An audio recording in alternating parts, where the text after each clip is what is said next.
And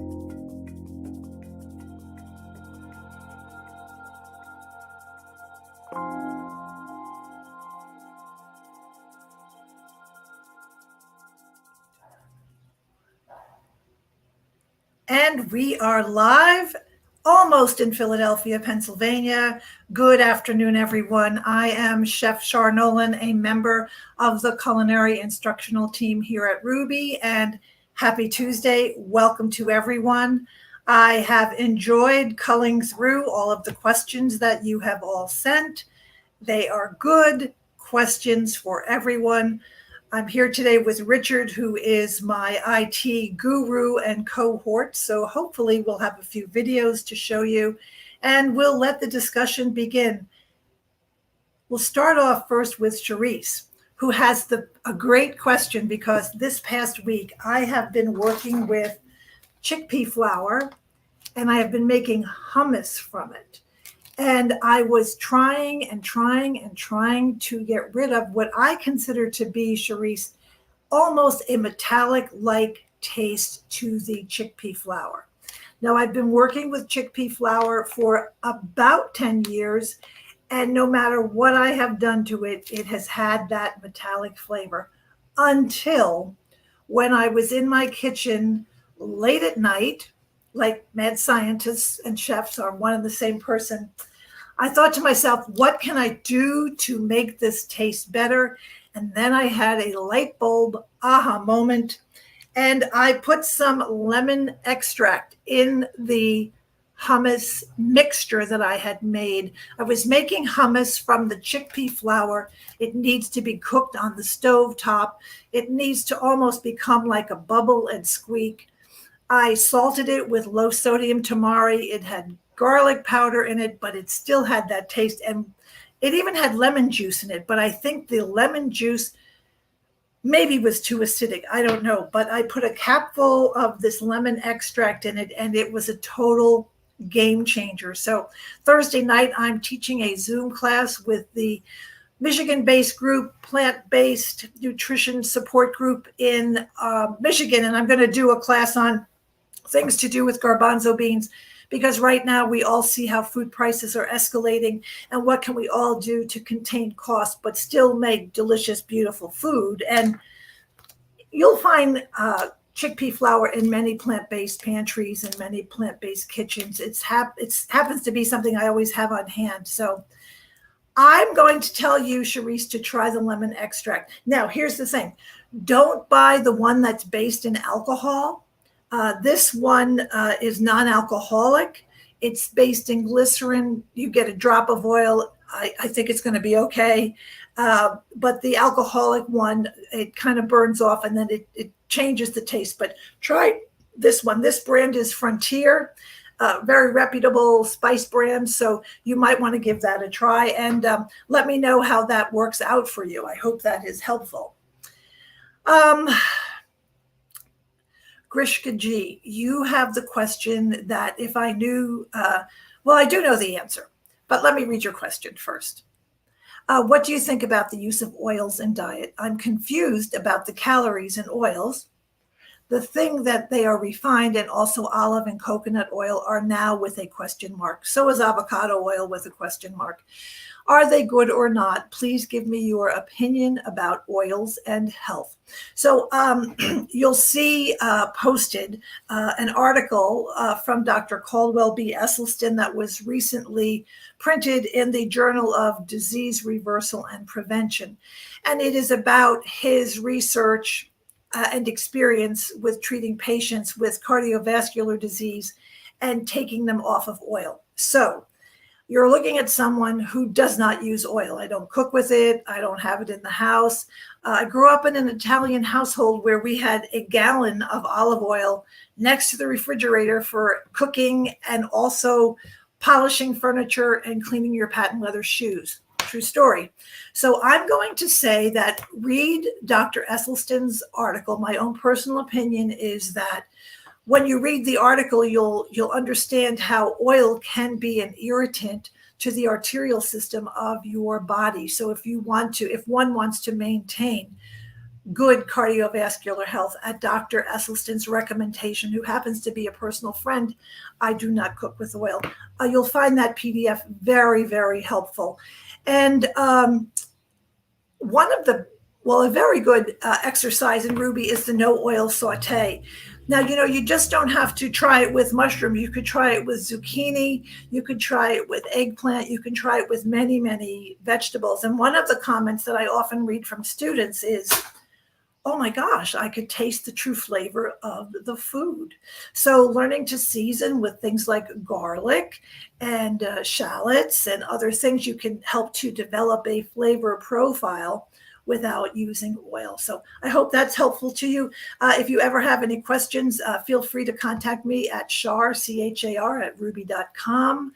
And just to share with you, once a month, I donate 20 meals to be sold to benefit the World Central Kitchen. And I don't advertise the meals as being whole food, plant-based, no oil. But a lot of Dr. Esselstyn's patients who live in the Philadelphia area come and buy the meals because they know that I cook without oil. And some reason or another, it all works and it all comes together. So thank you very much for your question. I appreciate it. Oh, well, hello again, Charisse. Charisse has another good question. How do you keep bugs out of the pantry items and seasonings? The best thing to tell you is, well, a couple of things. First of all, if you're buying spices or seasonings from the grocery store, if you're buying it in a bottle and not in bulk, flip it over on the back and always look at the sell by date or use by date, because sometimes things stay on shelves and can become outdated. The second thing is that if you are buying in bulk, those little plastic bags that you can put things in, label them, and then keep them in your freezer. Your freezer is my freezer is where I keep flour, and it's where I keep some spices that I don't use all the time. On a regular basis, I'm going through dried basil, dried oregano, turmeric. I love ginger powder, but then there are other things that I don't use every day, maybe like a powdered cumin or something like that. So keeping them in a cool, dry spot like your freezer will be the best thing to do. Charisse has another great question that I'm sure is on everyone's mind. What are some tips for boosting flavors in stews and soups without using too much salt? So if you refer back to the clear soup assignment where you make that delicious, beautiful cabbage soup, near the end of the cooking process, you layer the flavors with some apple cider vinegar and some mustard without having to put any added salt into the recipe. If you are making the tuna-less salad, adding a squirt of lemon juice will elevate the flavor as well, and you won't have to use any added salt. The other thing is, I happen to love, I don't know if anybody else uses this, but Date Lady has great products. She makes date syrup, date sugar, and she makes this Date Lady organic gluten-free sweet chili sauce. So either a hot sauce like Frank's or whatever your favorite brand is, but this has a little bit of sweetness and a little bit of heat, and it helps to elevate the flavors very, very well. So again, I cook without oil and I cook without salt, and my food still tastes really good because flavor enhancements like this really, really do help. You can get this on Amazon. My local grocery store happens to sell it, but it is really good. And I wanted to show you the viscosity of it, because if you're using a recipe that calls for a balsamic glaze, this is pretty much a very similar viscosity. So it will add some texture and depth to whatever it is that you're making. It's really good, and it's also good on waffles. So it's very versatile. I hope that helps. Dina H. has a very good question. Why make hummus from chickpea flour? Is it a more processed product? No. Well, everything has a sell-by date on it. And if you have bought this hummus chickpea flour to make, for example, in Jane Esselstyn's book, Prevent and Reverse Heart Disease, she has a really good recipe for cauliflower wings that are dipped in a chickpea flour batter. So if you have bought it just for that one purpose and it's going to sit on your shelf and you want to use it up, why not look for another way to utilize something so that you don't have to waste the food? And I have to tell you, it is really very, very good. I'm not saying that it becomes the substitute for garbanzo beans that you may cook from scratch or canned garbanzo beans, but I think it's good to know that there is a lot of versatility on something as basic as a chickpea flour. Okay. Thanks for that question, Dina. Good question. This is from Lewis R. Hello, Lewis. Can you recommend what books or websites you would go to try and sharpen your vegan baking and pastry skills? Well, it's kind of like that old joke, how do you get to Carnegie Hall? And the answer is practice, practice, practice. If I were you, I would be baking for friends and relatives and giving things to them and asking them for their input about what it is that you have made. I'm not sure if you're already enrolled in Fran Costigan's Essential Vegan Dessert Program, but Fran's book is written like your 10th grade chemistry book. It's filled with such fact and such detail that anything that you really want to know is in this book. You can also visit Fran's website at francostigan.com. And also, if you are a student in the EVD, keep in mind that that course itself is very, very thorough. The other thing I would encourage you to do is to put up the hashtag vegan bakers and look and see what you find and who you find. And then from that, follow them, ask questions, and wait for that feedback from your friends and neighbors about what it is that you have made. And then the other thing is Jane Esselstyn in the Engine 2 cookbook, Jane is a very rustic baker. So if you wanted to learn some rustic baking, I would definitely look into Jane's books because her books are very practical and they make a lot of sense. And her recipes are very easy to follow. If you want to perfect your baking at Fran's level, I would definitely read this book because it's really a beautiful book to read, not just for the recipes, but the science and experience that Fran puts into the book. So I hope that this helps. Richard has put up a link to Fran's website. And I also want to tell you that it is 98 degrees here today. And I don't have the fan on so that you can all hear me. So I may be spitzing a little bit. Okay. Hello, Nicolette. Are there any plans or would you consider creating regional cuisine-based certificate programs? It would be great to see Ruby partner with culinary programs in various countries for something like this. Well, we are in the process of partnering with several culinary schools. And at the present time, we have a relationship with a brick and mortar culinary school in Sweden called Veg Chef. And we provide a certain component to the grading and to the instruction. So we are on it. And hopefully things will move along and we will become even more worldwide than we already are. But that is a very, very good question. I'm just looking, I see that Richard has put up the Engine 2 cookbook, Lip Smacking. I have to tell you that Jane Esselstyn has a new book coming out in August, and it's called Women Wellness Warriors. And I'm proud to say that I'm one of the featured wellness warriors, and I have a recipe for my grandmother's garbanzo stew. And when the book comes out, we're hoping to have Jane come on along with her mom, Ann Esselstyn, to talk about the genesis of the book and how the recipes were developed. And again, her cookbook is whole food, plant-based, no oil, no salt, no sugar. So anyway, I'm excited about that. Okay, this is from Laura R.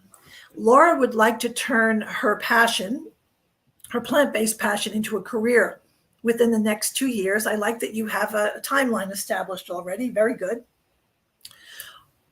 Are there certain certifications that you would recommend for someone with little restaurant experience going from a personal passion to a career? Well, first, I will say that it would be important for you to study for the Safe Serve Food Manager certificate. And then once your business is up and running, you would need to have food liability insurance, and you can work with your own insurance broker to see what they might have. I would generally say the costs range between $465 to $600. And the other thing that I would encourage you to do is to develop a business plan, a marketing plan, do a needs assessment of your community. I know many plant-based chefs who have started out with the idea of wanting to open a restaurant, and they first started taking advantage of pop-ups, or they're working the farmers market circuit. And working the farmers market circuit is a great way to sort of test your product.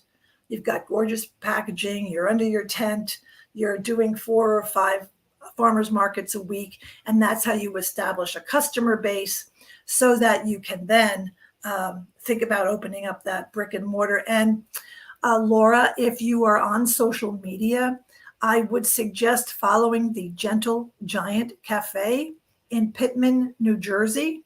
The owner, her name is Dawn Creamer Lucas, and she is a Ruby grad, and her goal was to open up a cafe, and she did, and she's working very hard, and she's very transparent. She tells you about the ups and downs of, what's happening in her business. So you may want to contact her, and then also to let you know that there is sort of a new profession where people help you develop your restaurant plan. And if you're interested, I have several names that I could provide to you of some people who I've worked with throughout my career.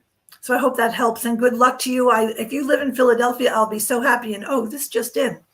I have a friend, he started baking in his kitchen. And then he started baking in a rental kitchen.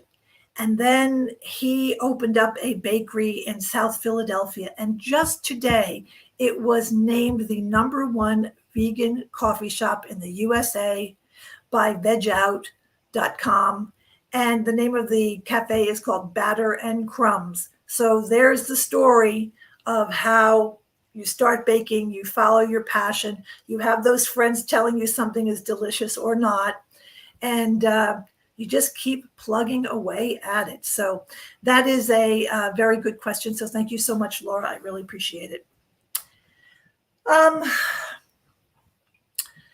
This question I love. It's from Javidia, and she is 12 years old, and she loves to cook. I love that you love to cook. But she doesn't have any special techniques to cook, so she would really appreciate it if I would suggest some. Well, I would love to know what it is that you like to eat. But if you can cut a vegetable and you can steam or immerse it in water, and if you like to mix flavors together, and if you follow a parent or an aunt or whomever likes to cook in your house, watch everything that they do.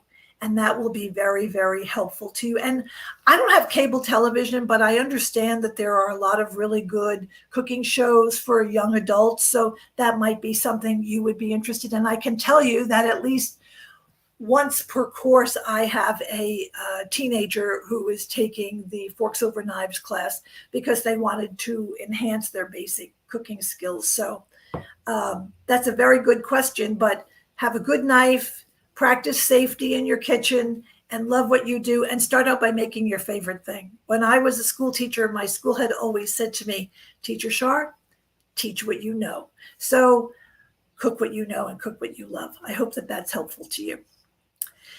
Okay, Leanne L., good afternoon to you. How do I thicken jam without preservatives and naturally? So we'll do 2 things.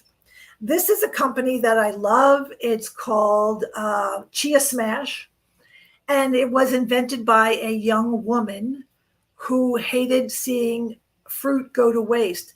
So this is made from, the ingredients even tell you that it's made from upcycled wild blueberries. And it doesn't have any sugar in it. There are no preservatives. It's sweetened with date paste. So her secret ingredient is chia seeds. And I'm sure that if you have a plant-based kitchen, you have a big 24-ounce jar of chia seeds. And what you do is you cook this in either you cook the fruit in either water, or sometimes I like to use beet juice for just added nutrition and also for color. And you've got your fruit paste in there, which could be from a mango or from dates, or I love making fruit paste from prunes. And then you cook it down, add your chia seeds, and it will make a beautiful and delicious, delicious preserve for you to try. So I think that you might enjoy doing that. So it's called, just to tell you one more time, it's called Chia Smash. And it's a relatively new product, and it's very, very enjoyable. Hope that helps.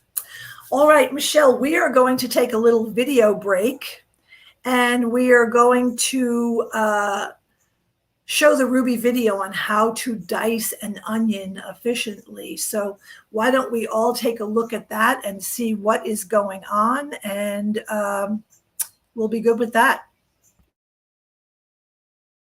This is a technique to dice any kind of onion or shallot. First, cut the ends off, being sure to only remove a little bit of the root end. This is so the onion stays together when chopping.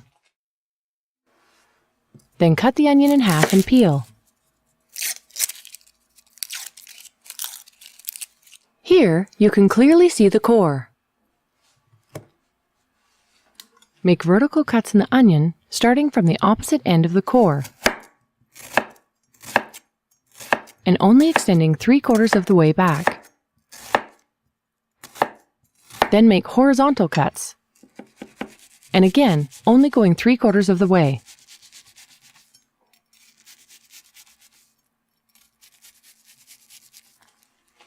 Then cut across to dice the onion. This same technique is used for any size dice.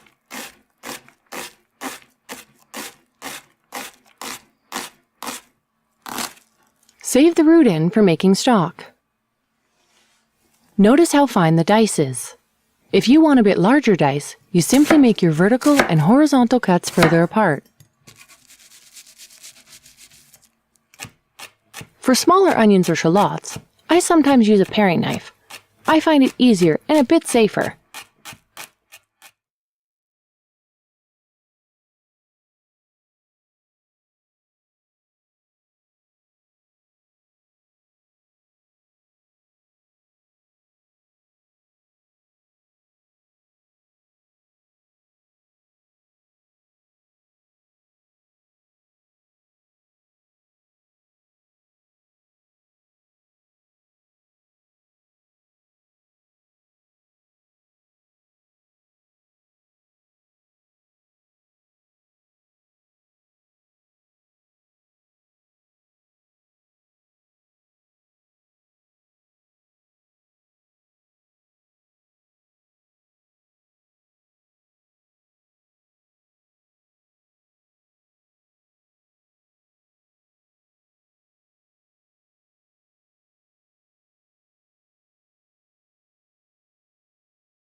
Okay. All right, we are back live. Sorry for that little glitch where maybe for a couple of seconds your screen was black. And hopefully, Michelle and others, that refresher for slicing onions. Remember, keeping that onion flat is such a good safety measure. And if you remember in the video, Dawn expresses that she used a paring knife. So things to keep into consideration. Hope that was helpful. This is from Charisse. Can we get transcripts of these live events? I checked with Patrick and Richard, who are our IT team, and we don't have transcripts, but you can find them on YouTube, and you can type in Ruby and the name of the person who was doing the event, and then you can refer to that. But at this time, we don't have hard copy transcripts. Hope that's helpful to you. All right. Well, good afternoon, Heather. Heather has a very good question. Is there an opportunity to participate in the Medical and Wellness Advisory Board? So, Heather, I happen to have a very good memory, and I remember everything about your time at Ruby and was always in awe of your very good work and your practice outside of Ruby. So I was speaking to a couple of people today, and I will ask you to send me, char@ruby.com, send me a cover letter with your most updated CV. And don't forget to include publications and other things like that that you have done in your work. And we'll move that up the flagpole and see how we can make that come to fruition. But thank you very much for the question, and feel free to email me if you have any other questions. Okay, so this is from Marina. I always get so happy when I see Marina's name either on an assignment or if I see her name on the question board here. Marina is a very hard worker. She's already an excellent chef. She has completed many Ruby programs. So I hope I didn't make you blush, Marina, but you're very good at what you do. So her question is, how do you become a member of Les Dames Diascoffier? So Les Dames Diascoffier is actually a philanthropic organization. It's comprised of women. There are chapters in each city. We do outreach and philanthropic work. We give scholarships to college students who are studying culinary sciences or other things like that. You have to have been working in the field, in the culinary field for 5 years, and you have to be recommended by a current dom. It's sort of like a sorority, for lack of a better word. I never belonged to a sorority in college, but I think it's an excellent organization. I don't know what your work was prior to Ruby, but just type in ldi.com.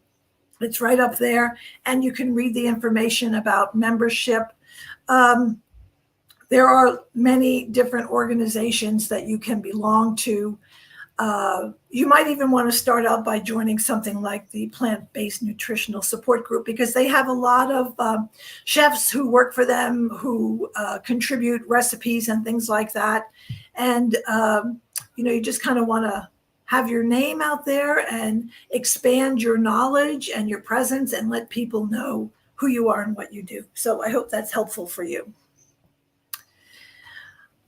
Next question is about a knife. Is it really important to have the right knife for cooking? Well, this could be a very, very long debate. I have good knives. I have a Shun, which is a beautiful, beautiful knife. I have a Cutco knife that I love just as well. And then I have knives from Marshall's. And the real trick about the knife is cleaning it and keeping it sharpened, because those are the two best ways to maintain good knife safety and also for having your knife work at its most optimum. So knives are personal, kind of like some people like to drive Volkswagens and some people like to drive a Prius.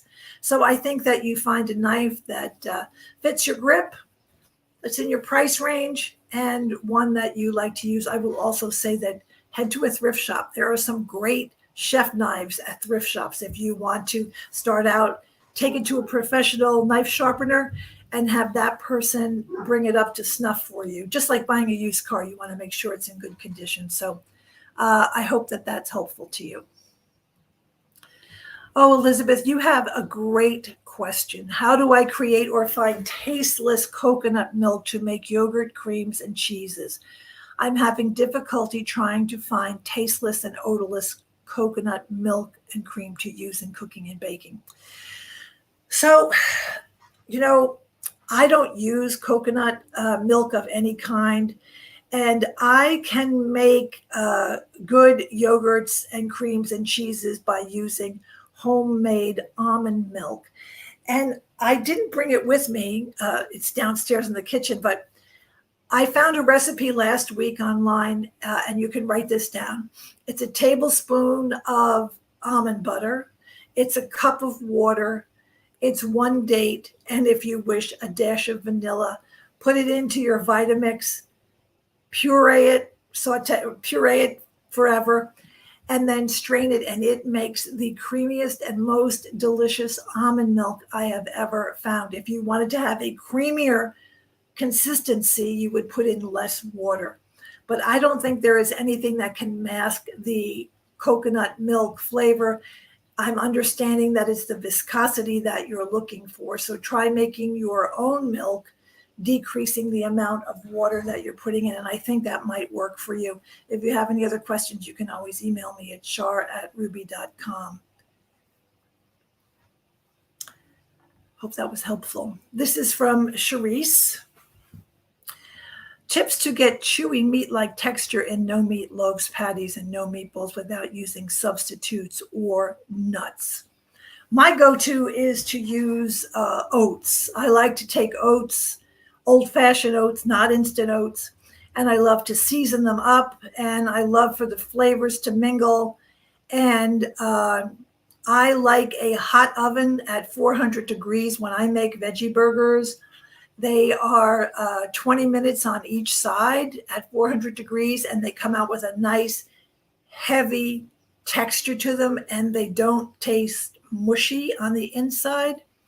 I never use, when I make a veggie burger, I use a lot of raw ingredients, but I make sure that I compress any liquids in them before I put them into the mixture so that you don't have a soggy mixture. Remember that most vegetables are at least 88% water, so you want to get some of that water out of there, and that should be helpful.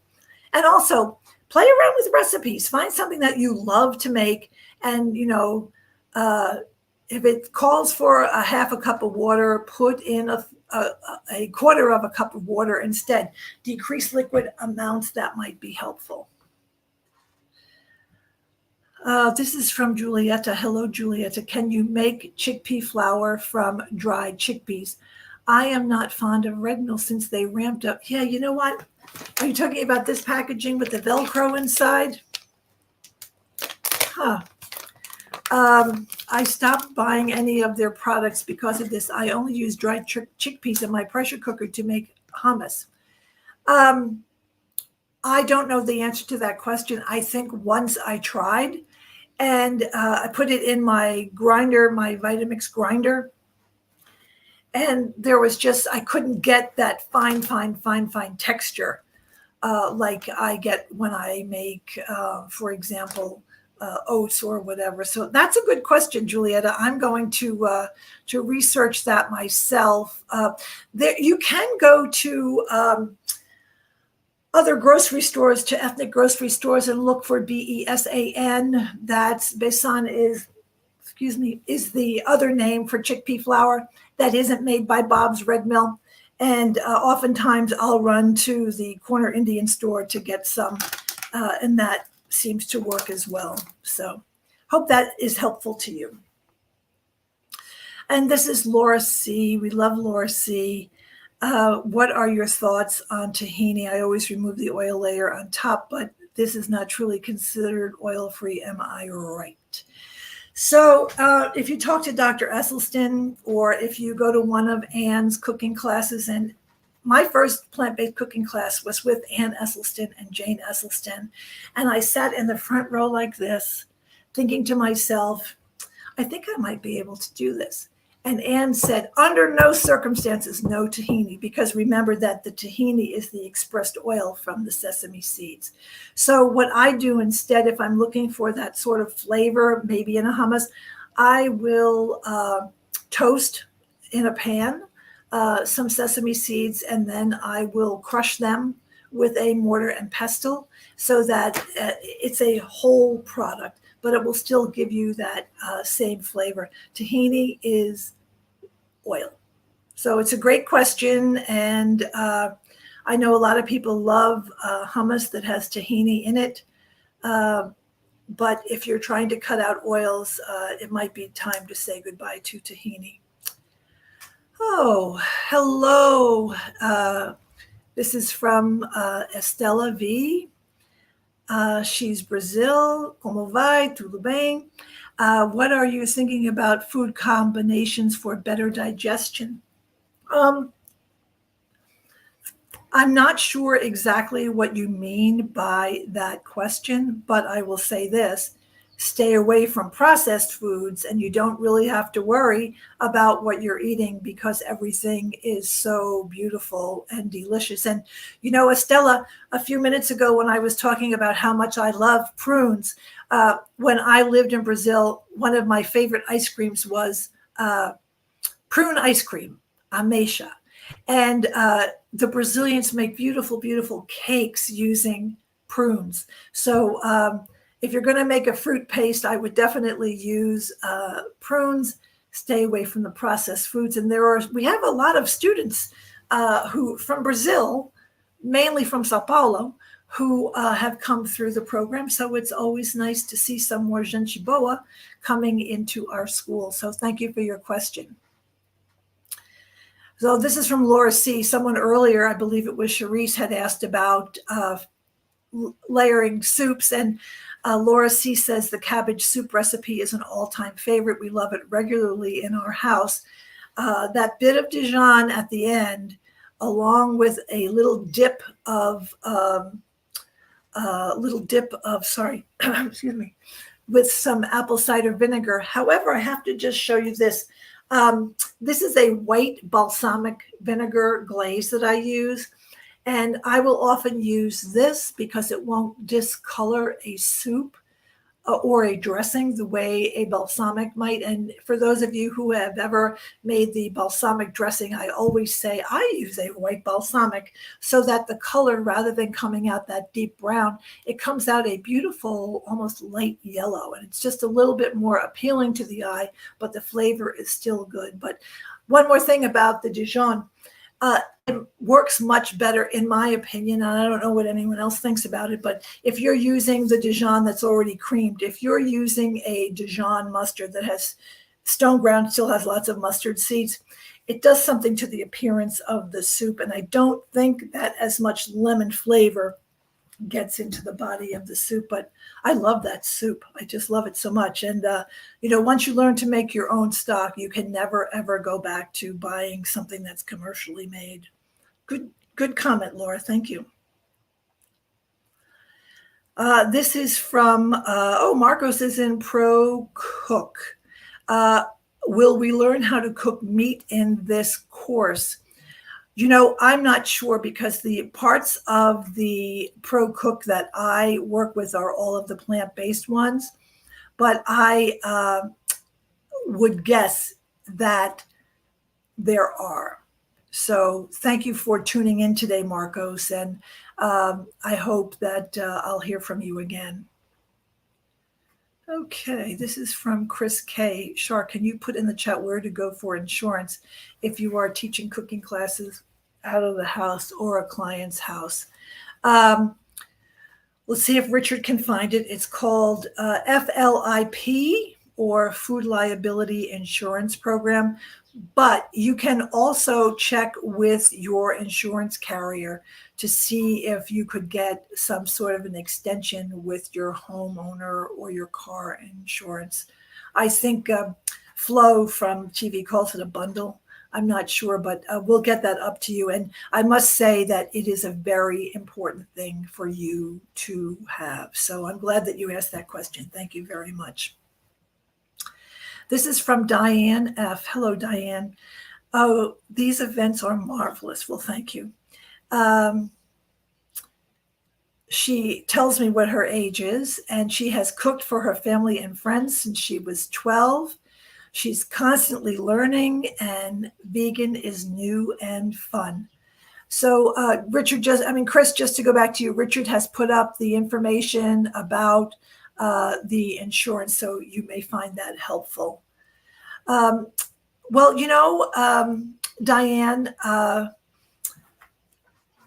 you and I grew up in the same decades, shall we say. And I think that it's wonderful that the plant-based movement has taken off the way that it has.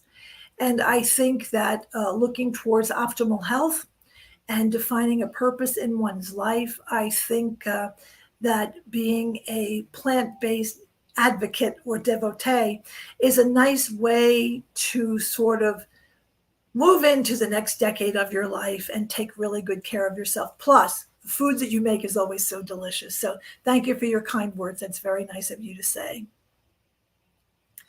Okay, this is from Lois. Lois, you saved the day. She makes chickpea flour from cooked chickpeas. Just blend the cooked chickpeas in a blender and add it to the recipe. But is it really flour? Does it come out looking like this? You know what? I think anything in the kitchen is doable. I don't know. Everything always seems to come together. I'm going to go with you, Lois. And if it works, it works. If you're looking for something that's more of this texture, head to an ethnic store, ask for BESAN, and that will be a helpful thing to do. But Lois, thanks for that tip. And then back from Lois again, she grinds unhulled sesame seeds to replace tahini. And that's another thing we had discussed, grinding them, and then it still creates that nice flavor. Just like instead of using olive oil, adding olives that you've rinsed of either brine or oil is better than eating olive oil itself. Thanks, Lois, for jumping in. I appreciate that. So this is from Marcy J. Hello, Chef Char. Favorite summer oil-free dressing. And if you make your own whole food plant-based mayo, what do you use? Well, first I'll tell you that my motto is hummus is the new mayo. So when I make the tunaless chickpea salad, instead of using the cashew creme, I use hummus. And it still tastes delicious, and I love the texture. And a friend of mine just came back from Dr. Scott Stoll's immersion in Florida, and she called me up and she said, I need some lube for my salads. And I was like, what? She said, salad dressings. I want to lubricate my salad dressings. So I made her 3 dressings that I took to her. And in Jane's book, and I think you can find the recipe online, there's a recipe for a Caesar recipe that has nutritional yeast and, lemon juice and all of those other things. But I don't really have a favorite. Sometimes I'll use tofu. It depends what I'm in the mood for. I'll make it in a jar and use it for 5 days. But my favorite recipe, though, in Ruby is the mustard vinaigrette. I think that is a great recipe, and I love to fill it up with chives at the end so that it's got a lot of vibrant color to it. Sometimes I just like to squeeze a fresh lemon all over the salad, and that tastes equally as good. Or my other thing that I love to do is I love to roast lemon halves, and they caramelize, and then you squeeze that on a salad, and it sort of takes away that triple decker acid flavor, but it lends a really nice texture to what it is that you're making. So you might want to try that as well. Thanks for your good question, Marcy. I appreciate it. So this is from Debbie Z, and she's in the last 2 weeks of her plant-based professional program, and I have totally enjoyed it. Oh, good. I love to hear that.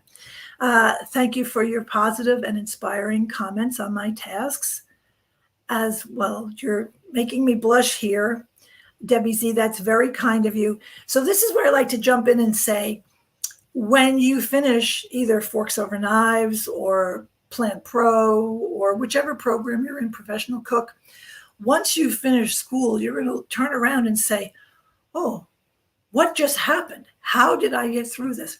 How did I manage to make X amount of new recipes a week? How did I manage to study and watch videos?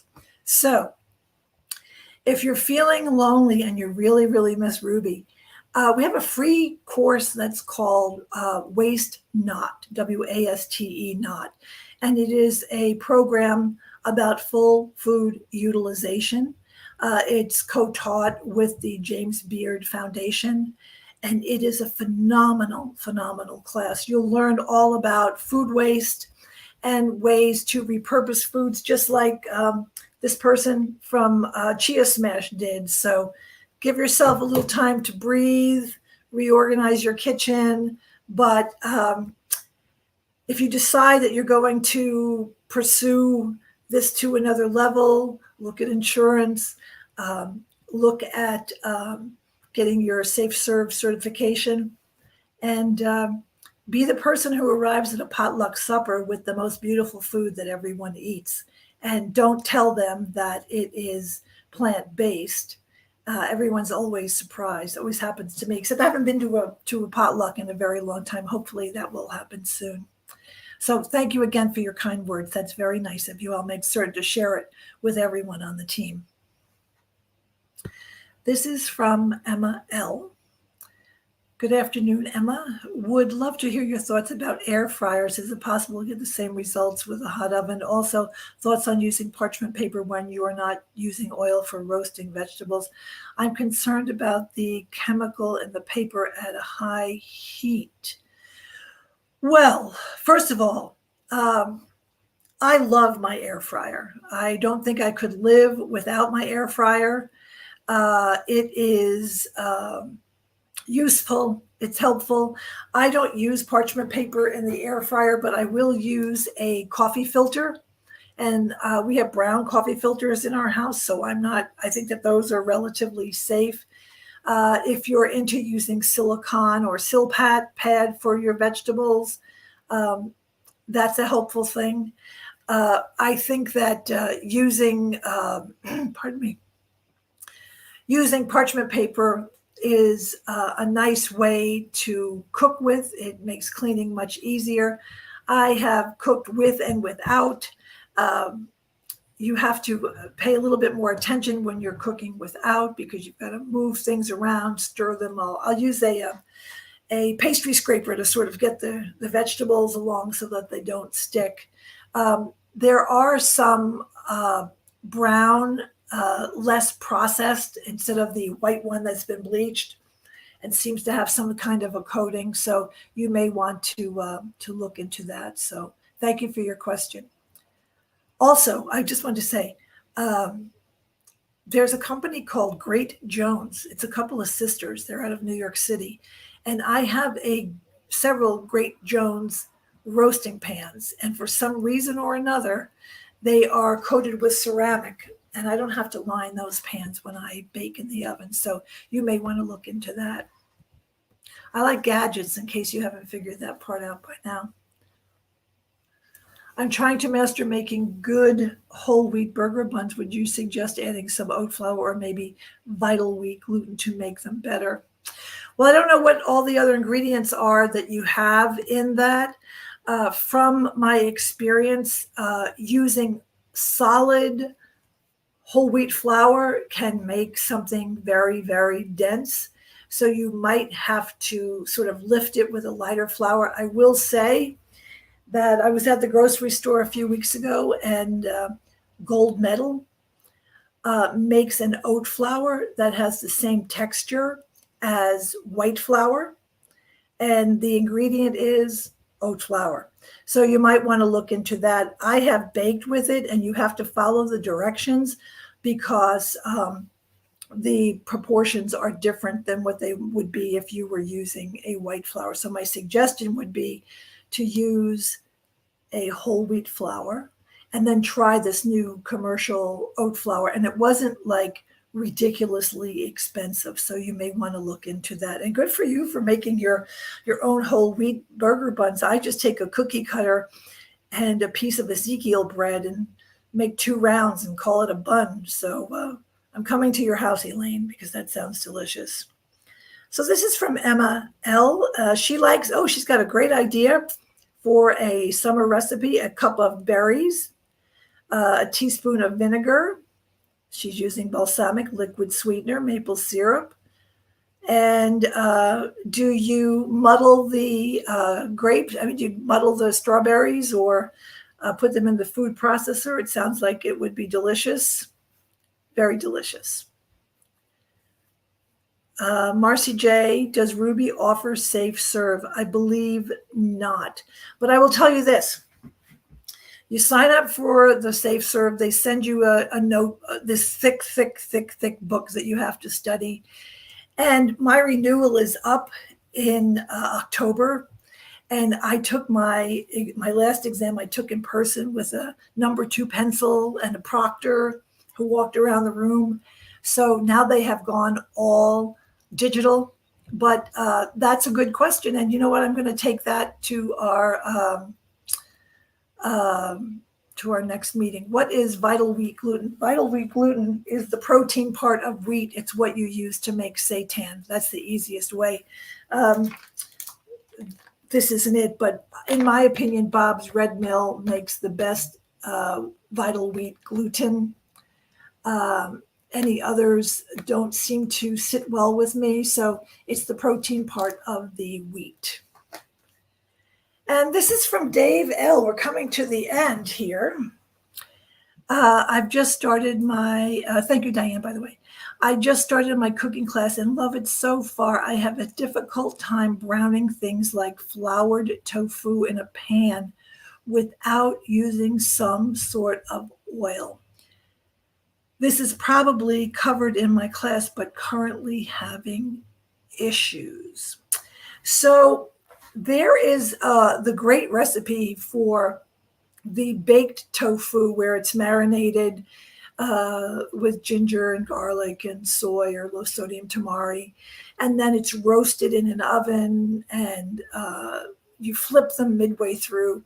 And to be perfectly honest with you, it's better than any fried tofu I have ever had. If you have an air fryer, I would definitely try that. I don't coat tofu when I cook with it. I just put it in the air fryer. And someone had asked a question, which I think it got maybe lost, but you do not need to have an air fryer. Your oven middle rack, and I also suggest get yourself an oven thermometer. They're like $3, at Ross or Kohl's or wherever, to make sure that the readout on your oven matches the inside temperature of what your oven is. Because if there is an incongruity, whatever you're cooking in the oven is not going to come out the way that you want it to at the prescribed time. So, David, I make tofu all the time, never with oil. Let's see if you can look at that assignment. And I'm glad you're liking your assignments as much. So that's good. Now, let me see if there's anything else here that I have. Nope, I have my little show and tell. You got to see the delicious date syrup. And here it is, May 31st, National Strawberry Month. I hope everyone has a wonderful, wonderful month of June. I'll be back in June, and I wish everyone much joy. And I'm signing off from the city of Philadelphia of brotherly love and sisterly affection. I'm Char Nolan, and I'll see you again. Take care.